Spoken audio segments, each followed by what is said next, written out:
This week we are working on letter J in our classroom, and J makes a sound. And when we write capital J, our poem is capital J jumps down and curls up, and then you add a hat so he can dress up.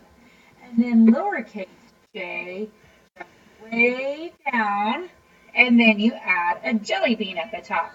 And lowercase j, we talk about in our classroom, is kind of different because it goes into the basement. We call this the basement when it goes below the bottom line. So your child can choose a way, one of the four options to practice letter J. Remember, repetition is key. If you can get them to work on the activity for 10, 15 minutes, that's going to help them register it in their brain.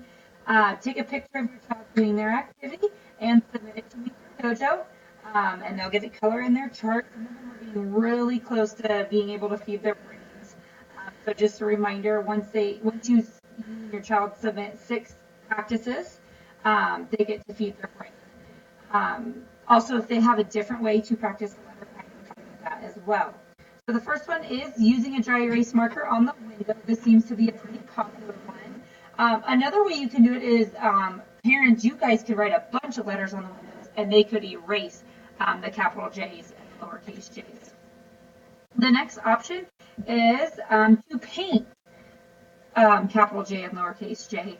A fun way is to use a Q-tip instead of a paintbrush. You could also use a paintbrush either way. Can paint capital J or lowercase j. And then another option would be to use chalk to write capital J or lowercase j outside. Another way to change this up is parents, you guys could write a bunch of letters. And if you have a spray bottle, they could spray off the capital J's and the lowercase j's.